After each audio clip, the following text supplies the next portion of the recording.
Sergeli atrofidan kattaroq hovli olaman, domni sotib, arzonroq hovli bo'lsa olaman deb yurgan mijozlarimiz uchun Sergeli Layli mahallasida 207 sotuvli mana shu to'g'rimizda turgan xonadon srochniy narxida arzon baholarda sotuvga qo'yilgan.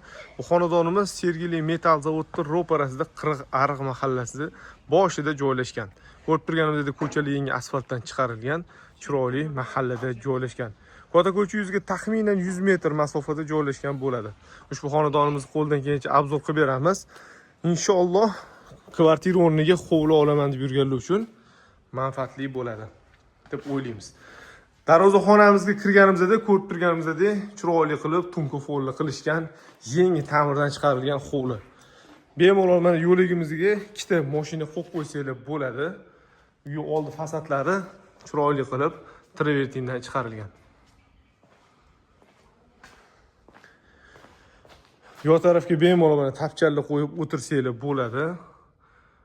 Uyimizning oldi tarafi ham chiroyli qilib naves qilib yopilgan, tunka folli qilingan. Uyimizning past tarafida katta oshxona joylashgan. Oshxona ko'ryapsizlar, qana katta, bemalol oilaviy mana nonushta qilib o'tirishga joylar ham qilib qo'yishgan. Oshxona mebellari qo'yilgan. Olgan odamga mana shu oshxona mebellari ham tashab ketiladi.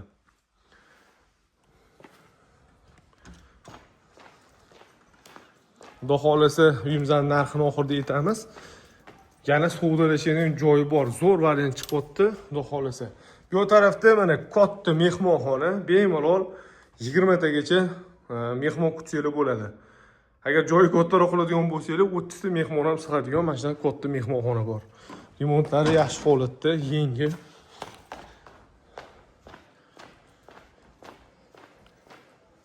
Bu tarafdan uyimizning yerto'lasiga tushamiz. Uyi mana bu tarafiga yozgi oshxona uchun gazlar ham tortib qo'yishgan, sharoitli qilib qo'yishgan. Bu tarafda umumiy sanuzelxona bo'ladi. Sanuzelxona bemalol kir mashinani qo'yib qo'yib foydalanishga bo'ladi.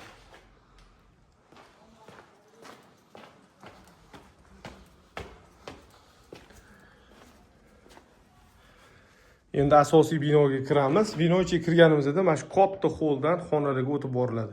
Ko'ryapsizlar, uy egalari yangi remontdan chiqarishgan, hali o'zlari ham yashashga ulgurishmagan. O'ng qo'limizda birinchi yotoqxona joylashgan. Bu tarafda ota-onalarga mo'ljallangan ikkinchi yotoqxona. Yonida bolalar yotoqxonasi joylashgan bo'ladi. Bu binoyimizda 3 ta xona.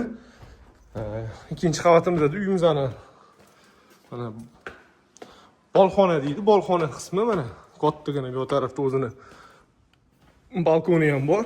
Mana bu tarafda katta bitta xona bo'ladi. Yotoqxona joylashgan. Hurmatli xaridorlar, kanalimizni kuzatib borayotganlar, Sergeli atrofidan arzonroq xonadon qidirayotganlar uchun mana shu xonadonni tavsiya etamiz. Bu xonadonimizga egalari srochniy narxlarda $95,000 so'rashyapti. Yana savdolashib kelishib olsanglar bo'ladi. Salomat bo'linglar. Sergeli yaqin joydan mana shunaqa hovli qidirayotganlarga tarqatib qo'yinglar.